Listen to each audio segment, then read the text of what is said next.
보시겠습니다. 사무엘상 18장 30절 말씀 제가 봉독에 올리겠습니다. 블레셋 사람들의 방백들이 싸우러 나오며 그들이 나올 때마다 다윗이 사울의 모든 신하보다 더 지혜롭게 행하며 이에 그의 이름이 심히 귀하게 되니라. 아멘. 오늘은 지혜롭게 행하며 행하며 그의 이름이 심히 존귀하게 되니라 이랬습니다. 18장에 보니까 여러 군데에서 다윗이 지혜롭게 행했다 이렇게 말을 하는데 크게는 한 두세 가지 될 겁니다. 하나는 용기 있게 행하였다. 그것도 지혜입니다. 왜 지혜입니까? 나갈 때와 안 나갈 때를, 물러날 때와 겁먹을 때를 정확히 알았기 때문에 지혜죠. 그런데 무슨 지혜입니까? 내가 무엇을 원하는지를, 즉 내가 어떻게 무슨 일을 해야 될지를 일을 너무 잘 처리했어요.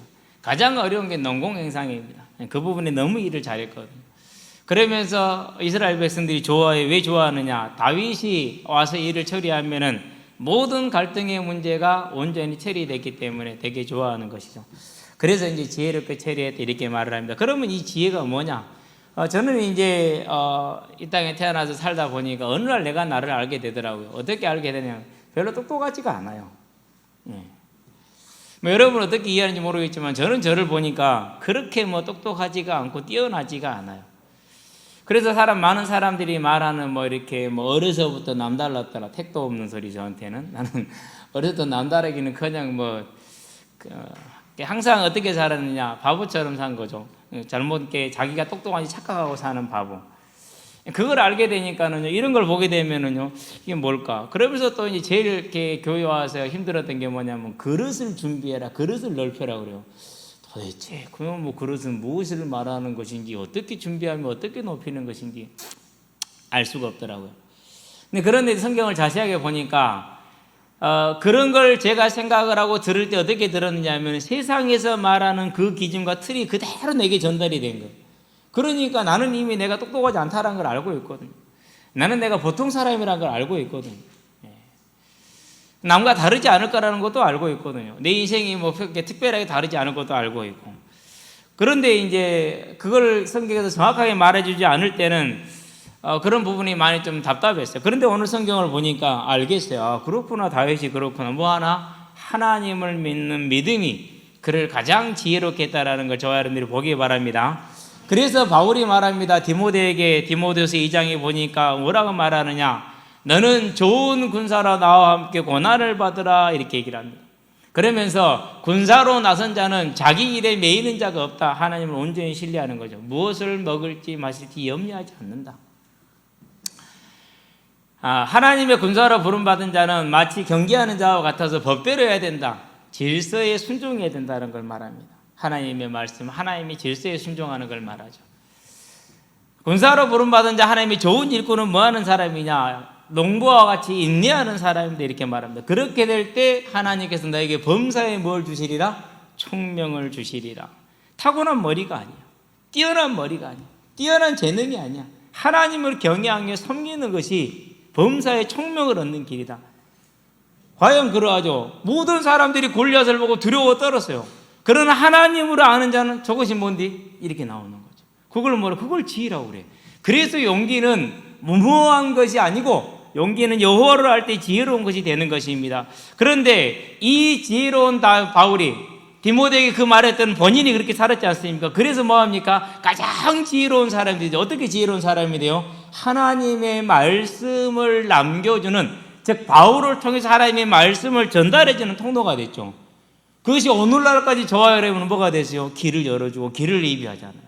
그렇다면 저와 여러분들이 바울이 가졌던 그 지혜가, 다윗이 가졌던 그 지혜가 멀리 있지 않고 다른 곳에 있지 않고 세상이 말하는 학문이나 재능이 있지 아니하고 여호와를 경외하며 있는 걸 보시기 바랍니다. 이 지혜는 모두를 살리되 영원히 살리는 자입니다. 왜 그렇습니까? 로마서 1장 17절입니다.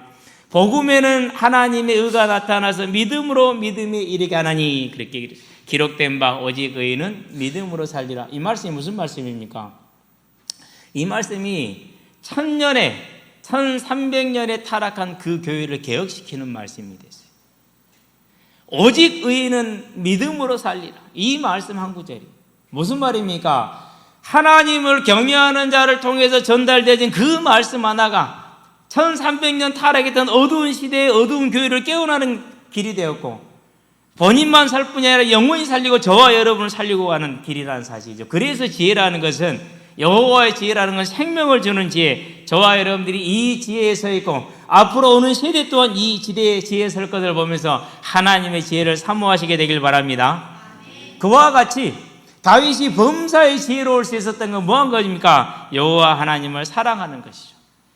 하나님을 믿고 신뢰하고 그의 뜻을 위해서 뭐하는 겁니까? 나아가는 것을 말하는 것입니다. 그래서 그가 어떻게 합니까? 언제나 하나님을 사랑합니다. 그가 고난에 처했을 때, 그가 환난에 처했을 때, 그가 영화로운 자리에 처했을 때, 그 어느 때든지 하나님을 사랑하죠. 왕으로서 전쟁에 한 번도 져본 적이 없어요. 그럼 전쟁이 있다는 말은 무슨 말입니까? 어마어마한 재물을 모았다는 말이에요. 그 모든 재물을 어떻게 합니까? 사무엘하 8장에 보니까 다 성전에 드립니다. 지혜롭죠. 왜요? 물질은 뭐 할 수밖에 없죠. 내가 먹고 입을 것이 있은즉 족한 줄로 알아요. 다윗은 그것으로 족했어요. 그래서 그 모든 걸 하나님의 성전에 드림으로 자기의 뭘 막았어요? 타락을 막았어요. 타락을. 그러는데 세상에 놀라는 지혜를 가진 솔로몬은 그러지를 못했어요. 뭐에 못한 거요? 그러지 못하면 결국은 그 풍성함이 자기를 타락시키게 되죠. 네.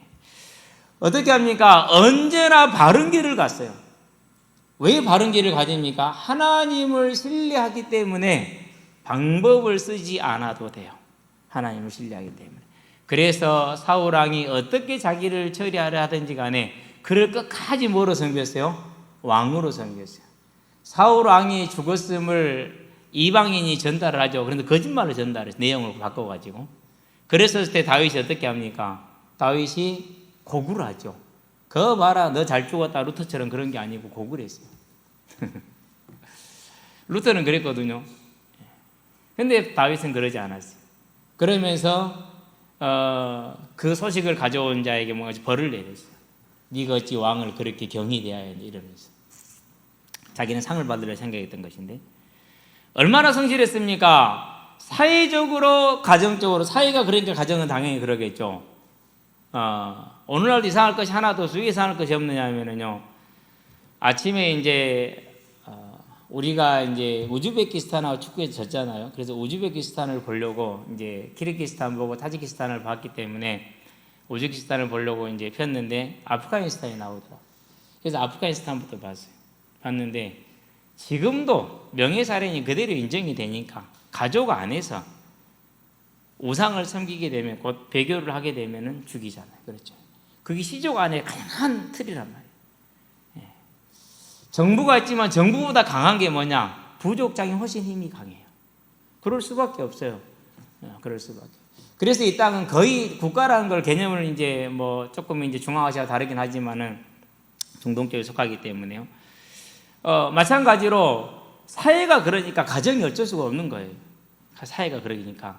그런데 다윗은 그 자리에서 뭐해요? 자잘하거나 낙심하거나 원망하거나 불평하지 않았어요. 8아들 중에 사무엘이 왔는데 자기는 안 불러요. 아무 문제가 안 돼요.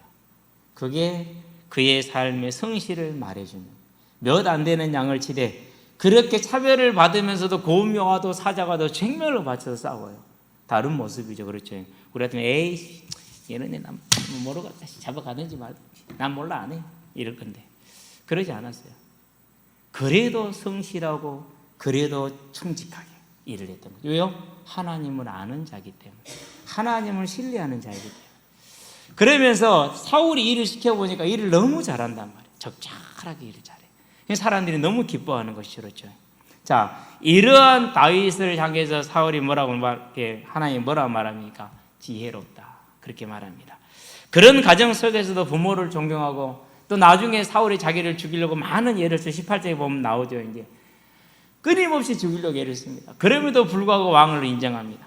저와 여러분들이 이 지혜로 말미암아서 하나님의 사람으로 쓰임 받은 사실을 보시기를 주의 이름으로 축원드립니다. 네, 그게 예배자예요. 저와 여러분들이 이 믿음에 서기를 바랍니다. 그래서 나중에 24장에 보면은 그게 나옵니다. 뭐가 나옵니까? 사울을 죽일 수 있는 기회가 나와요. 지금 죽이지 않으면 자기가 죽을 수도 있어요. 3,000명이 황무지 광야로 잡으러 왔기 때문에 숨을 곳이라고 하면 바위 틈밖에 없어. 나무도 없고 풀도 없으니까. 그렇죠.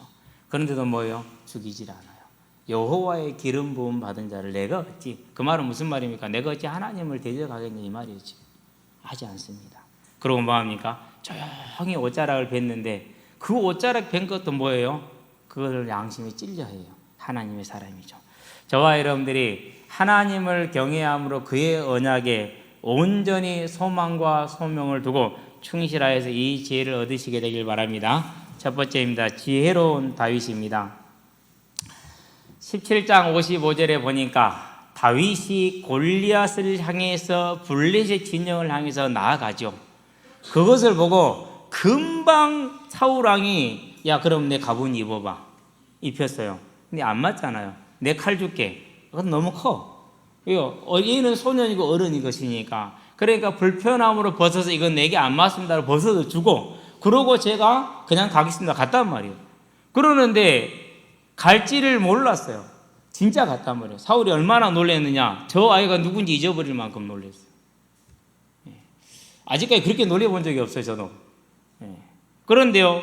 얼마나 놀랐냐면 17장에 보면 사울은 다윗이 블레셋 사람을 향하여 나아감을 보고 55절이죠. 군사령관 아브넬에게 묻되 아브넬아 이 소년이 누구의 아들이냐. 아브넬이 이르되 왕이여 왕의 사심으로 맹세하면 내가 알지 못하나이다 이렇게 그랬어요. 실제로 갈 것이라 생각을 못했죠. 왜요? 두렵거든요. 사울도 큰 두려움을 지금 느끼고 있어요. 무섭잖아요 지금. 못 느꼈어요. 못 갈 거라 생각을 했는데 간단 말이에요. 너무너무 놀란 거예요. 누군지 잊어버릴 만큼 놀랐어요. 이게 지혜예요. 다윗의. 왜 이게 지혜죠? 저가 강해 보이지만 강하지 않잖아요. 왜요? 사실은 만군의 하나님을 대적해서 이길 자가 있어요? 없어요? 없잖아요. 그러니 당연히 가는 거예요. 그걸 지혜라고 해요. 그걸 믿음이라고 해요. 저와 여러분들이 다윗의 지혜가 어디에 있으며 다윗의 용기가 무엇인지를 볼 수 있게 되길 바랍니다. 막무가내로 가는 게 아니에요. 더군다나 1대1 싸움도 솔직히 힘들다니까요. 1대1 싸움도. 그러는데 블레셋 지금 누가 있습니까? 의기양양한 무장이 잘 되어지고 훈련이 잘 된 지금 블레셋 군대가 항오를 벌리고 딱 있단 말이에요. 군대가 항오를 벌리고 있어요. 그런데 그것을 향해서 혼자 지금 나아가죠. 나중에는 어떻게 됩니까? 이제 목을 들고 와서 진짜 까부러칠 일이야 이제 이게 지금. 아마 들지를 못해서 질질 끌고 왔을 겁니다. 무거워가지고. 또 물어보죠. 네가 누구냐? 얼마나 놀랐는지. 저와 여러분들이 뭘 보는 것입니까? 사람이 상상할 수 없는 용기가 어디서 왔다고요? 하나님을 사실적으로 믿는 것에서 왔다라는 거. 저와 여러분들이 문제를 만날 때, 불능을 만날 때, 난관을 만날 때 지혜로운 자가 되기를 주의 이름으로 축원드립니다. 그렇죠. 그래서 이제 18장 2절에 보니까 뭐라고 말합니까? 그날에 사울은 다윗을 머무르게 하고 그의 아버지의 집으로 다시 돌아가기를 허락하지 아니하였고 그러죠. 16장에도 그렇게 나와 22절에 아마 녹취록에는 17장 22절에 되었을 건데 분명히 16장 22절을 확인하고 왜 17장 22절을 썼는지 저도 이해가 안 가요. 아서에 이제 다윗이 수금을 켜주니까 상쾌해지잖아요. 귀신이 떠나가니까. 그러니까 너의 아들을 내게 머무르게 하라. 내게 은혜를 받았느니라 이렇게 얘기를 했죠. 그런데 17장에 보니까 뭐였어요? 어린이도 시간이 지나서 다 이제 사울왕이 귀신이 들리는 게 아마 좀 뜸해졌는가 봐요. 그러니까 왕래하며 섬겼다고 그렇게 얘기를 했거든요. 왕래하면서. 그랬는데 다시 또 잡아놓습니다. 잡아놓고 뭐랍니까? 이제 전쟁은 끝났지만은 전쟁을 끝나고 나서 이제까지 사울이 제일 못했던 게 뭐냐? 농공행상을 하지를 못했어요. 왜? 사람들의 눈치를 보니라고. 본인도 그걸 알고 있어요. 못했다는 걸. 그러니까 다윗을 잡아놓고 일을 시켜보는 거예요. 이제. 아니 일을 시켜보니까 농공행사에 관련된 제일 어려운 일을 시켜보니까 얼마나 지혜롭게 잘하는지 몰라. 그 농공행사를 받은 모든 이스라엘 군인들이 다 좋아해. 맞다라고 그렇다라고 좋아한단 말이지. 그래서 더욱더 가까이 더욱더 총애하죠. 왜요? 자기가 이제 편안해졌고 왕이가 견고해지지 않습니까? 그렇죠. 이랬었는데 어떻게 됩니까? 이제 그런 군대가 일을 마치고 전쟁을 마치고 이제 귀국을 합니다. 돌아오죠. 개선을 한다 이렇게 말하는 것이죠. 그렇게 개선할 때 여인들이 말합니다. 사울이 죽인 자는 천천히요, 다윗이 죽인 자는 만만이로다 이렇게 얘기를 했어요. 그 말 한마디에 사울이 또 정신이 헷가닥해 버려요. 그래 어떻게 됩니까? 이제 주목하여 보니라 이렇게 말합니다. 무슨 말입니까? 주목하였더라. 시기하는 마음을 가지고 매사를 감시하는 눈으로 지켜봤더라 그런 뜻이에요. 그런 뜻. 자, 그러면서 더욱더 이제 사울이 두려워하는데 12절에 보니까 여호와께서 사울을 떠나 다윗과 함께 계심으로 사울이 그를 두려워한지라 그랬어요. 중요하죠. 하나님이 다윗과 함께하는 걸 보면서 그것을 두려워하고 그것을 시기했어요. 무슨 말이죠? 사울이 하나님을 잃어버렸다. 완전히 하나님을 떠나버렸다. 이걸 지금 말하는 거예요. 그렇게 되니까 어떻게 되니까 거기서 벗어나지를 못합니다. 계속 거기에 매여 있는 겁니다. 이제 그렇죠. 그래서 이제 사울이 무슨 방법을 찾습니까? 이제 또 귀신이 들렸어요. 괴롭죠. 그러는데 뭐 합니까?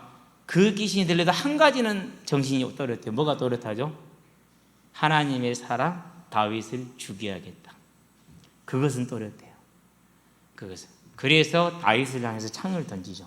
아니 수금을 타고 있는데 창을 던지면 어떻게 됩니까? 이렇게 타고 있을 때는 그렇죠. 그런데도 피해요. 왜 그렇습니까? 뭐 하나님이 그 몸을 동작을 둔하게 하셨겠죠. 그러고 나서 이제 그게 실패하고 나니까 그 다음에 무슨 일을 합니까? 다른 계략을 세웁니다. 네 사이가 되라. 내 사이가. 내가 내 딸 메랍을 너에게 주겠다. 그렇게 얘기를 합니다. 그러면서 너는 내가 딸을 줄 테니까 나를 위해서 열심히 싸우되 블레셋하고 힘을 다해 싸우되 여호와의 싸움을 싸우라 그럽니다. 하나님을 대적하며 하나님의 기름 부은 자를 그렇게 싫어하는 그가 하나님 믿지도 않으면서 여호와의 싸움을 싸우라고 그러죠. 웃기죠. 제가 이거 보면서 정말 웃었어요. 그때 다윗이 뭐라고 말합니까? 18절이죠. 다윗이 사울에게 이르되 내가 누구며 이스라엘 중에 내 친속이나 친족이나 내 아버지의 집이 무엇이기에 내가 왕의 사이가 되리이까 이렇게 말합니다. 그 말은 무슨 말입니까? 왕이시여 내가 왕의 사이가 아니라 할지라도 그것이 나에게 없다 할지라도 내가 이스라엘 백성으로서 블레셋 백성과 싸우는 건 당연한 일입니다. 그런 걸 가지고 저에게 그렇게 말씀하지 마옵소서. 제가 열심히 생명을 다해 싸우겠나이다 이 말입니다. 지금. 왕과 신하의 말의 표현이 이래요. 말의 표현이 뭡니까? 마치 꼭 조건을 주고 그러면 하고 안 하면 이런 것 같잖아요. 그렇죠. 근데 다윗은 그런 사람이 아니란 말이에요. 그렇기 때문에 왕이요 내가 어찌 그렇게 왕이 사이가 되기 위해서 일을 하겠습니까? 감히 그럴 수 없습니다. 나는 하나님과 이스라엘과 왕을 위해서 열심히 싸우겠습니다. 생명을 다해 싸우겠습니다. 이게 다윗의 말이죠. 그러니까 사울은 속으로 어떻게 됩니까? 기뻐했죠. 왜 기뻐합니까? 17절에 보니까 자, 내 손을 그에게 대지 않고 블레셋 사람들의 손을 그에게 대게 하리라 그랬어요. 아, 그러면 저놈이 가서 싸우다가 죽었구나. 아주 기대를 한 거죠, 이제. 근데 기대를 했는데 싸우는 데마다 지혜롭게 해서 그러니까 전략을 잘 쓴 거예요. 그래서 이겨버린단 말이에요. 얼마나 답답하면 그렇죠. 그런데 사이는 안 되겠다네. 그래서 이제 메랍을 다른 사람한테 줘보면 약속한 기한에 사울에게 다윗에게 주지 않고 다른 사람에게 줘버립니다. 그러고 나서 이제 계속해서 이제 신하들을 시켜가지고 뭐 하게 만드냐. 야, 네가 사이가 안 되면 누가 사이가 되겠냐라고 꼬십니다. 이제 꼬드기게 만드는 것이죠. 사울이 그렇게 지금 명령을 해요. 너희들은 가서 다윗을 이렇게 부추기하라 이렇게. 열심히 부추기죠. 그러니까 이제 사울의 신하들이 이 말을 다윗의 귀에 전하며 다윗이 이르되 23절입니다. 왕의 사이 되는 것을 너희는 작은 일로 보느냐? 나는 가난하고 천한 사람이라 한지라 이렇게 얘기했어요. 여전히 뭐한 겁니까? 다윗이 겸손함으로 그러한 높임에 부추김에 넘어가지를 않는 것이죠. 사울의 뜻대로 안 돼요. 그래서 이제 그러고 있는데 아니 또 미갈이 또 이제 자기 딸이 또 다윗을 사랑한다네. 가만 놔둬도 시집을 가게 생겼단 말이에요. 지금 사랑해가지고 에라 그러면은 2차에 저 미갈을 통해서 또 한번 죽여보자. 그러고 또 약속합니다. 뭐하냐? 양피 100개만 배웠나? 죽여서 양피 100개를 배우라고 그럽니다. 그렇게 얘기를 하죠. 우리처럼 기시 잘 나갔듯이 일본이 이제 잘 나오라는 것입니다. 그러면 죽을 거라 생각을 한 거죠. 그럼 군대를 내주겠어요? 안 내주겠어요? 안 내주겠죠. 그렇죠. 그러고 이제 보내는 것이죠. 그런데 몇 개를 잘 나왔어요? 100개를 잘 나오는데 기한 안에 200개를 잘 나왔어요. 배를 한 거죠. 왜? 다윗도 좀 마음이 있었는가? 왕이 사이되는 것을 좋게 여겼다 그랬거든요. 그러니까 계속해서 악한 깨를 내는데 뜻대로 안 돼. 뜻대로 안 되고 사울은 계속 실패하죠. 자, 그러니까 어떻게 됩니까? 28절 29절 봅니다. 여호와께서 다윗과 함께 계심을 사울이 보고 알았고 사울의 딸 미갈도 그를 사랑함으로 사울이 다윗을 더욱더욱 두려워하여 평생의 대적이 되니라 이렇게 말합니다. 하나님을 떠난 사울이 돌아오지 못하고 이렇게 돼버리는 겁니다. 여기서 어떻게 해야 됐을까? 그런 생각을 개인적으로 한번 해봅니다. 별로 방법이 없더라고요. 사람이 한번 잡히면 돌아오지를 못하거든요. 특별히 시기란 건 더더욱 그러기 때문에. 이런 모습을 보면서 저와 여러분들은 뭐라는 겁니까? 사울이 다윗을 대적하여 대적이 되고 다윗은 행하는 것보다 지혜롭게 하여 모든 사람으로부터 사랑을 받는 게 그게 뭡니까? 그게 여호와 하나님과 함께 하느냐 함께 하지 않느냐, 하나님을 경외하느냐 경외하지 않느냐, 여기에 있다는 사실이죠. 저와 여러분들은 여호와를 경외함으로 오직 하나님의 지혜가 넘치게 하시게 되기를 바랍니다. 그래서 16절에 뭐라고 말합니까? 온 이스라엘과 유다는 다윗을 사랑하였으니 그가 자기들 앞에 출입하기 때문이라. 자기들 앞에 출입한다는 말은 무슨 말입니까? 자기들의 어려운 일들을 다 뭐 했다는 얘기요? 처리해 줍니다. 그 말이에요. 그러니까 일을 잘 해주는 거죠. 모든 갈등을, 모든 어려움들을, 힘든 것들도 처리해주고 지혜롭게 해주고 어려움에서 난간에서 건져주고 이렇게 하는 걸 말하는 것이죠. 또 몇 절에 봅니까? 3절에 보니까 마찬가지입니다. 블레셋 사람들의 방백들이 싸우러 나오면 그들이 나올 때 다윗이 사울의 모든 신하보다 더 지혜롭게 행했다. 전쟁에서 지혜롭게 행했다는 말은 무슨 말입니까? 용기와 전략이 뛰어났다는 걸 말하는 것입니다. 그래서 아니 같이 전쟁에 나가는 사울의 신하들이 누구만 앞세우면 되는 거예요? 다윗만 앞세우면 돼. 누구의 말만 따르면 돼요? 다윗의 전술만 따르면 돼. 그러니까 어떻게 되는 겁니까? 이 전쟁이 너무 쉬운 거거든요. 여기서 우리가 뭘 보는 것입니까? 여호와를 경외하는 것이 지혜의 근본이다. 잠언 1장 7절에 보니까. 잠언 또 9장 10절에도 마찬가지인데 여호와를 경외하는 것이 지혜의 근본이다. 저와 여러분은 여호와를 경외하는 하나님의 사람들로 서기를 주의 이름으로 축원드립니다. 두 번째입니다. 전도자의 지혜입니다. 자, 그래서 이제 우리가 앞서 다윗을 정리해 보면은 하나님을 경외하는 그의 삶, 문제와 사건 아래서도 오직 여호와의 보호 아래 있음을 아는 것이죠. 그래서 이 시편 23편에 보니까 뭐라고 그럽니까? 내 평생에 여호와의 집에 거하리라 이렇게 얘기를 하죠. 그게 지혜의 시작이죠. 또 이제 다윗은 어떻게 합니까? 그의 삶 자체 전체의 모든 인생을 어떻게 보냐? 예수 안에, 복음 안에, 그리스도 안에 있는 걸 삼았죠. 시편 27편 4절에 보니까 말합니다. 내가 여호와께 바라는 한 가지 일, 그것을 구하리니. 한 가지를 구하게 돼. 뭘 구하는가 봅시다. 곧 내가 평생에 여호와의 집에 살면서 여호와의 아름다움을 바라보며 그의 성전에서 사모하는 그것이라. 저와 여러분의 일생이 무엇을 바라느냐, 내 일생을 어떻게 살아갈 것이냐, 그 그림을 다윗이 가지고 있어요. 그게 지혜의 근본이에요. 어떠한 문제와 사건을 만날지라도, 내가 사망의 음침한 골짜기를 다닐지라도 해를 두려워하지 않을 것은 주께서 나와 함께 계심이라. 주의 지팡이와 막대기가 나를 안위하시나이다. 이렇게 얘기를 합니다. 그래서 어떤 문제를 만나든지 간에 하나님을 경외하고 신뢰하는 것. 내 일생의 꿈이 뭐냐? 성공이냐? 내 일생의 꿈이 뭐냐? 내가 원하는 거냐? 그게 아니다. 여호와의 집에 머물러 여호와의 아름다움을 바라보며 그의 성전을 사모하는 것. 그게 인생의 길이 되고 그게 인생의 소원이 되었었을 때 뭐가 임한 거예요? 지혜가 임한 거예요. 저와 여러분들이 IQ는 100이 안 돼도 괜찮아요. 그러나 이 지혜는 세 자릿수인 줄 믿습니다. 그건 세 자릿수가 될 수 있어요. 그것은. 그래서 사울은 다윗과는 달리 거꾸로 가는 인생이었고, 그것이 신약에 오면 그대로 반복이 됩니다. 유대의 제사장들과 서기관들과 사두개인들과 바리새인들, 쉽게 말해서 유대 사회의 지도자들입니다. 그 지도자들은 누구를 대적하죠? 예수를 대적하는데 어디까지 대적합니까? 자기 후대까지 걸어놓고 대적을 합니다. 뭐라고 합니까? 이 사람에게 핏값을 못 찾겠다. 빌라도가 말합니다. 그래도 아니라 저를 죽이고 바나바를 놓아주라. 그럼 이 핏값을 누가 어떻게 하냐? 우리와 우리의 후손에게 돌리라. 마태복음 27장 24절 25절. 그러면은 그 제사장들이 머리가 나빠요? 아니요. 로마의 식민 지배 하에서 제사장으로, 그리고 뭐로요? 그러고 그 사이에 지도자로 서 있으려면 얼마나 머리가 좋아야 됩니까? 우리가 친일을 했던 사람들을 보시기 바랍니다. 정말 뛰어난 머리를 가지고 있어요. 정말 뛰어난 감각을 가지고 있어요. 그래서 지금까지 살아남았잖아요. 지금까지. 그런 그들이 가장 미련한 길을 갔어요. 우리와 우리 후손에게 그 핏값을 덜잖아. 지금도 마찬가지예요. 그렇게 행하고 있죠. 그렇죠. 저와 여러분들이 전도자의 지혜는 다른 것이 있는 거 이제 다윗이 보여준 것처럼 그 하나님의 보호를 믿고 그분을 사모하는 것이 있음을 보시게 되길 바랍니다. 이랬던 그들이 뭘 봅니까? 증거를 봅니다. 어떤 증거를 봅니까? 예수가 살아난 증거, 말한 그대로 살아난 증거를 보았어요. 그랬었을 때 그들이 어떻게 합니까? 거짓으로 가리우죠. 거짓으로 가리다 못해서 어떻게 합니까? 이 복음을 전하는 것을 싫어했다, 시기했다 이렇게 나오죠. 그러죠. 싫어하고 시기합니다.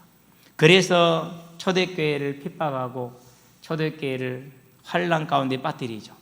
사도행전에 보니까 4장 1, 2절에 싫어했고 5장 17절에 보니까 시기하였다 이렇게 나옵니다. 저와 여러분들이 뭘 보는 겁니까? 결국은 이 뛰어난 사람들이 육신으로는 뛰어나 여호와를 경외하지 못하고 사랑하지 못함으로 어디까지 가죠? 스데반을 죽이는 살인까지 가죠. 사람을 돌로 쳐 죽이는 게 쉬운 일이니까 아니잖아요. 그렇죠. 그러면서 8장에 보니까 뭡니까? 이제 거기에 사울이 바울이 함께 있죠. 잔멸에 나갑니다. 잔멸이라는 말은 무슨 말입니까? 완전히 색출을 한다는 것입니다. 적은 수치가 아닙니다. 왜요? 그때 예루살렘 교회의 성도의 수를 2만으로 추산을 해요. 일단은 돌아온 숫자가 4천이고 5천이었으니까 남자만, 그럼 그것만 9천이잖아요. 그렇죠? 그럼 여자까지 합치면 어떻게 돼요? 가정까지 다 합치면 어떻게 되죠? 그럼 2만이 넘어요, 실은. 그럼 이걸 잔멸했다는 얘기는 무슨 말입니까? 그걸 전부 다 가다 옥에 가뒀죠. 그럼 옥이 어떻게 됩니까? 그걸 수용할 수 있어요, 없어요? 그렇죠. 상상을 한번 해보시게 되길 바랍니다. 그 지저분하고 불결하고 좁은 곳에 그 수많은 사람들을 남녀 막 정해놨다고 생각해 보세요. 예. 하나님은 안 구해줬어요. 거기서. 그러는데 이제 그게 주제가 아니에요. 오늘은 뭐가 주제예요? 이 하나님을 대적하는 자들의 그 사망의 지혜가 지금 주제예요. 저와 여러분들이요, 우리가 지혜롭게 되는 것은 예수를 따르는 데 있는 것을 보시게 되길 바랍니다. 거기에 있어요. 근데 이 사람들은 불신자들이에요.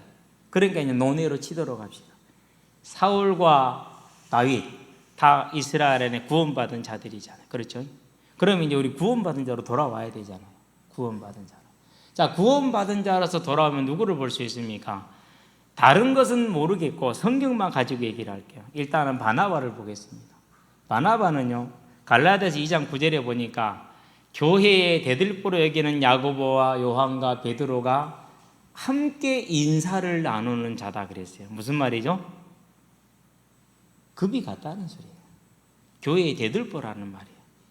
갈라디아 2장 9절에 보니까 교회의 기둥 같은 베드로와 야고보와 요한이 함께 인사를 나누는 자라는 것은 같은 급이라는 걸 말하는 거예요. 그러니까 이방 교회의 대들보죠, 실은. 왜요? 안디옥에 하나님의 역사가 일어났을 때 그 교회에 뭐였어요? 파송된 목회자가, 사역자가, 사도가 바나바였어요. 그리고 그가 다소에 가서 사울을 데려와서 함께 사역을 한 거죠. 그렇잖아요. 그러니까 이방 교회의 가장 총수격이라고 보면 돼요. 자, 이런 바나바가 하나님의 나라보다 뭘 더 앞세웠냐? 혈연을 더 앞세웠어요. 혈연을. 사도행전 15장 36절 41절에 보니까 마가 요한을 데려가느냐 마느냐, 마가복음을 쓴 마가 요한을 말합니다. 그 문제를 가지고 사울하고 심하게 다투죠. 그런데 골로새 4장 10절에 보니까 마가는 누구의 조카라고 그랬어요? 생길이라고 그랬어요? 생길이라는 것은 누나의 아들이라는 말이에요. 자기 자매의 아들이라는 거죠. 바나바의 생질이라 이렇게 얘기를 했어요. 조카죠, 그러니까. 그래서 바울과 함께 있으면 영원히 남게 될 족적이 어떻게 되죠? 그걸로 거기서 끝나는 거예요. 물론 그가 하나님 함께 하지 않았냐? 아니, 함께 하셨어요.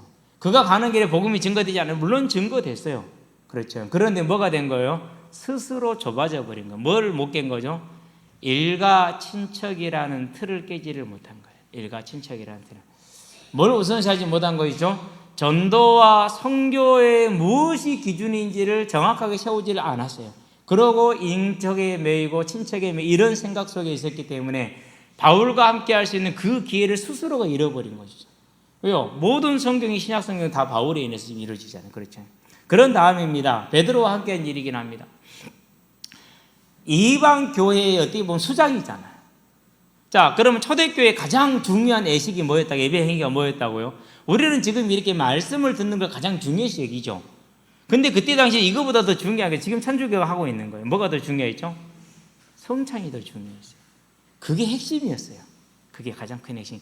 그래서 로마가 초대교회에 대해서 핍박을 하고 로마 사람들이 오해할 때 무슨 오해를 했느냐? 저것들 모여가지고 인육을 먹는데 그랬어요.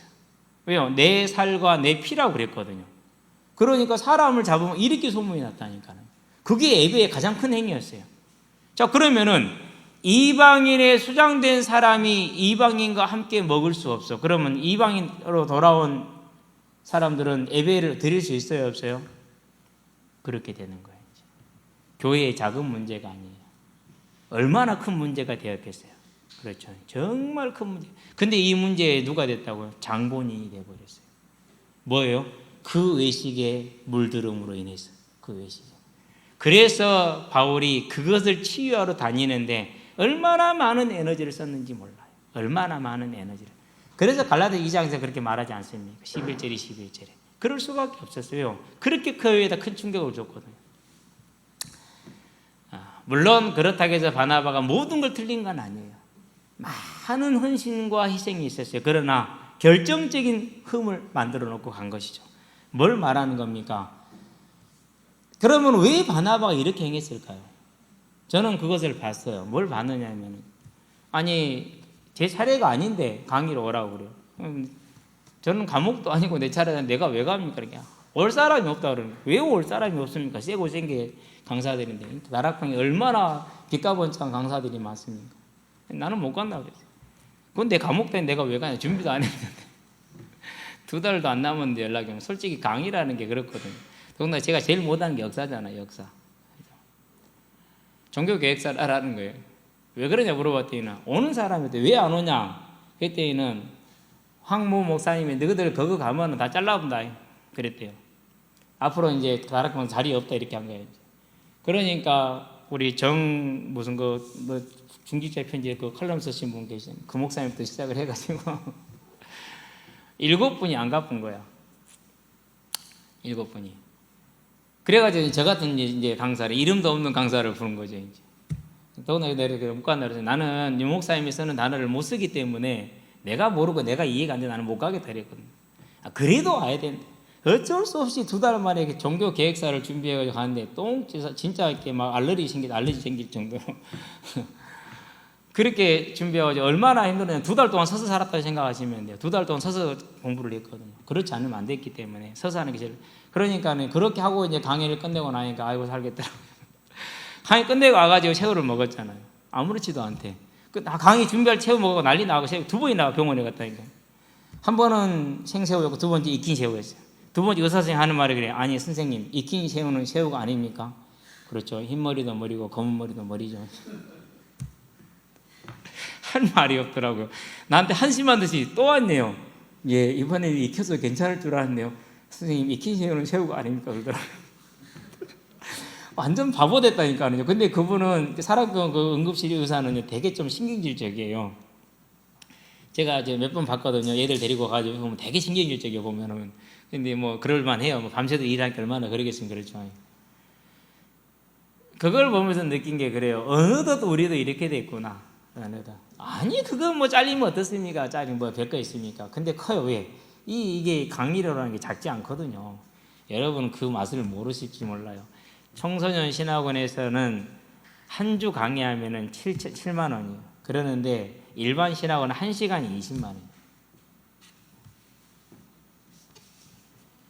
여러분 같으면 그 달달한 수입을 포기하겠습니까? 다르잖아요. 뭐 제가 그것만 아닐 거라 생각하는데 전체적인 질서를 생각하셨을 거라 생각을 하는데 베드로가 바나바가 그걸 생각한 거예요. 그래서 야고보에게서 사람들이 온단 말. 너희들 지금 이방에서 어울려 다닌다며 가서 확인하고 와라. 그리 사람을 보냈단 말이에요. 그러니까 뭐였어요? 이방이나 식사를 하다가 피해버렸어요. 그렇게 해서 또 실수를 범하는 거예요. 베드로도 마찬가지예요. 주를 위해 죽기까지 죽는데 어떻게 죽었으면 십자가에 거꾸로 매달아 죽었죠. 어찌 내가 저와 같이 매달리겠니 이러면서. 그렇게 하나님을 사랑했던 사람이에요. 그렇게 열심히 있었던 사람이에요. 그런데도 불구하고 뭐였어요? 이 일의 장본인이 됐어요. 이 일에. 그래서 베드로가 로마에 죽었지만 로마에서 누구만 만났을까요? 로마에서 유대인만 만나고 다녔죠. 유대인. 우리가 뭘 보는 것입니까? 그러니까 전도자의 지혜로움에 서려면은 사람의 눈치를 보지 말고 세상의 눈치를 보지 말고 오직 하나님만을 신뢰하며 의뢰하며 따르는 사람들이 되기를 바랍니다. 그래서 갈라디아 2장에 뭐라 그러니까 베드로가 할례자의 사도로 시험 받은 것 같이 나는 이방인의 사도로 시험 받았으면 우리가 인정하노라 그랬어요. 그러면 할례자 유대인들이 얼마나 되죠? 전 세계 1%도 안 되잖아요. 그렇죠. 그럼 이방인일 때도 99.9%라는 소리야. 어느 길을 가야겠어요? 저와 여러분들이 오직 주님의 말씀을 여호와 하나님을 경외함과 그분의 나라를 사모함으로 참된 지혜에 있어서 주님 오시는 그날까지 죽게 돌아가는 그날까지 오직 하나님의 사람으로 지혜롭게 행하시기 바랍니다. 결론입니다. 천국 복음입니다. 어제 이제 수련회 때 볼 영화를 미리서 보자 해서요. 하나를 더 추가해가지고 철로역정을 보고요. 이어서 예수라는 영화를 봤어요. 예수라는 영화를 봤는데 다 자더라고요. 다 자요. 방송실에 있는 우리 청년들도 자고 뭐 언약이 아예 누워서 주무시고 그냥 여기 앞에서 돗자리 칸으로 보고 애들 한 명도 다 사라져버리고 내가 보면서 그랬어요. 인도를 잘 받았구나. 숫자를 모으려하지 말고 주께서 보내신 자를 훈련에 들어가도록 하자 이렇게 했는데 정말로 하나님이 보내주지 않으면은 이 영화는 다큐멘터리다. 누가복음을 그대로 옮겨놨어요. 그러니까 대사 하나하나도 전부 다 성경에 있는 것 외에는 거의 없어요. 그리고 모든 장면을 성경 그대로 재현을 해놨어요. 참 새로워요. 낙타가 지나갈 때 이제 예수님이 이제 한 부자하고 얘기를 하면서 부자가 천국에 들어가는 것이 낙타가 바늘구멍에 들어가면 어렵다 할 때 그때 뭐가 지나가죠? 그때 낙타가 지나가니까 낙타를 보면서 그 애화를 들어줘. 모든 애화와 설교들이 현장이라. 다 그대로 현장에서 하는 거라. 우리처럼 이렇게 조용한 곳에 앉아서 구별되게 듣고 있는 것이 아니라 그냥 이렇게 돌아다니면서 시장에서 들판에서 뭐 산에서 이렇게 듣는 거라. 그러니까 바람 불지 뭐 떠들지 뭐 이러거든요. 그런 상황에서 얘기를 하라. 그런데 누가 보면 그대로 옮겨놨기 때문에 거의 다큐멘터리라. 영화라기보다는 1979년에 제작이 돼서 40년 전에 제작이 된 거예요. 놀라운 것은요. 키르기스탄에 제가 이렇게 공부를 하는데 거기서도 상영이 돼요. 번역이 돼가지고. 한 3개 언어로 번역이 돼가지고. 타지키스탄에도 거기도 번역이 돼서 거기서 상영이 되고 있어요. 아프가니스탄은 안 되고 있더라고요. 아직 이제 그쪽은 안 읽어봤는데 아마 더 읽어봐야겠는데 이게 거의 전 세계 거의 모든 언어로 번역이 돼서 들어지는 거예요. 그걸 보고 있으니까 새로워요. 뭐가 새로우면 그렇구나. 예수님은 정말 구원주기로 작정된 자만 찾았구나. 막 모으려 하거나 새를 불리려 하거나 이렇게 하질 않았어요. 그걸 보면서요. 내가 저 주님을 따라가는 사람이지. 내가 애써서 아는, 내가 애쓰고 내가 아는 것이 아니지. 하나님을 따라가야겠구나. 다른 건 없어요. 저는 그게 탁 마음에 당기더라고요. 기회가 되면 한번 보시게 되길 바랍니다. 물론 수련회 때 상영을 하게 되겠지만은 절대 졸지 마시기 바랍니다. 왜 그렇습니까? 그 지루해 보이지만은 그게 하나님의 나라라. 그게 하나님의 역사라. 사울왕은 자기의 유익을 따라서 하나님을 대적하는 자가 됐고 유대인들도 자기의 유익을 따라서 하나님을 대적하는 자가 됐고 그러나 다윗과 초대교회와 모든 믿는 자들은 오직 하나님을 사랑하고 하나님의 나라를 사모함으로 고난 가운데서 어려운 가운데서 주를 따르는 자가 되었다. 그렇다면 저와 여러분들은 어느 길을 가야 될 것인가? 이건 이제 사울과 그리고 다윗은 대조적이죠. 예수와 유대인들은 대조적이죠. 그렇죠. 그런데 비교적인 게 또 있어요. 뭡니까? 아까 바나바와 베드로와 바울. 이건 비교적이야. 왜요? 분명히 하나님을 죽기까지 살아야겠는데 다 순교한 사람들이거든. 여기 있는 사람은 다 순교한 사람이죠. 그런데 흠을 남기지 않은 전도자와 흠을 남긴 전도자, 그냥 개인적인 흠이면 괜찮아요. 하나님의 교회에 큰 짐을 지은 흠을 남겼죠. 그렇죠. 이제 저와 여러분들이 뭘 보는 것입니까? 하나님을 경외하고 그의 보호하심을 믿고 따르는 것과 하나님의 천국을 사모하는 자가 생명의 열매를 맺는 지혜에 거할 것이고, 세상의 육신을 따라가며 자기 유익을 따르고 시기를 따르는 자는 사망의 지혜를 따라서 사망의 열매를 맺을 것을 우리가 사울과 다윗을 통해서 유대의 지도자들과 초대교회를 통해서 보시게 되길 바랍니다. 그렇다면은 바울이 디모데에게 말한 것처럼 뭘 해야겠습니까? 저와 여러분들이 디모데서 2장에 이렇게 말을 합니다. 내 아들아, 그러므로 너는 그리스도 예수 안에 있는 은혜 가운데에서 강하고 또 네가 많은 증인 앞에서 내게 들은 바를 충성된 사람들에게 부탁하라. 그들이 또 다른 사람들을 가르칠 수 있으리라. 저와 여러분들이 언제나 하나님의 은혜 가운데서 강하시게 되길 바랍니다. 그래야 우리가 문제를 만나고 어려움을 만날 때 뭐 할 수 있어요? 하나님을 의지할 수 있어요. 골리앗을 만났을 때 도망가는 것이 아니라 싸울 수가 있는 거예요. 그걸 지혜라고 얘기를 했죠. 어떠한 일을 하든지 간에 지혜롭게 처리할 수 있을 겁니다. 그걸 지혜라고 얘기했어요. 은혜 안에 강하시게 되길 바랍니다. 전도자로 서시게 되길 바랍니다. 그래서 우리는 다윗이 메시아 언약을 붙들었던 것처럼 우리 또한 메시아 언약을 붙들고 다시 오리라는 재림의 언약을 붙들고 그 언약에 소망을 두고 거기에 충성하시게 되기를 바랍니다. 그것을 여호와를 경외한다 이렇게 말합니다. 잠언 1장 7절에 여호와를 경외하는 것이 지혜의 근본이요. 이제 저와 여러분들이 여호와를 경외함으로 지혜의 근본을 얻으시게 되길 바랍니다. 그래서 바울이 말합니다. 디모데에게 너는 그리스도 예수의 좋은 병사로 나와 함께 고난을 받으라. 병사로 복무하는 자는 자기 생활에 얽매여 있는 자가 하나도 없나니 이는 병사로 모집한 자를 기쁘게 하려 함이라. 경계하는 자가 법대로 경계하지 아니하면 승리자의 관을 얻지 못할 것이며 수고하는 농부가 곡식을 먼저 받는 것이 마땅하니라 그랬어요.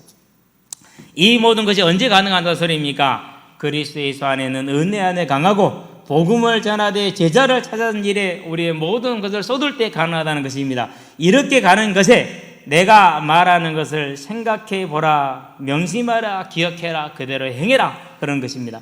주께서 범사에 너에게 뭘 주시리라? 지혜를 주시리라, 총명을 주시리라.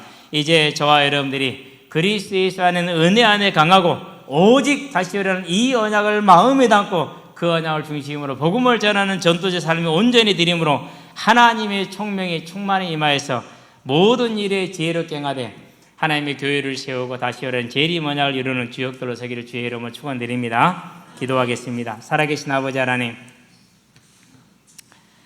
주께서 우리를 부르사 하나님을 알게 하시고 우리에게 전도의 사명을 주시고 소명을 주시며 선교의 사명과 소명을 주시고 천국의 소망을 주신 것을 감사를 드립니다. 언제나 함께 하시는 주를 의지하여 주 안에 있는 은혜 안에 강한 자가 되게 하시고 오직 다시 오려는 그 언약을 향하여 생명을 다해 나아감으로 범사에 총명을 얻고 지혜를 얻어서 어떠한 문제와 어떠한 일과 어떠한 사건을 만나든지 간에 하나님의 나라를 이루는 믿음의 사람들을 섬으로 주의 몸된 교회를 세우며 후대를 세워나가며 이 복음을 땅끝까지 증거하며 선교사들을 섬기는 하나님의 아름다운 일꾼으로 설 수 있도록 우리의 일생과 한 주간을 붙들어 주시기를 그리스도신 예수의 이름으로 기도드립니다. 아멘.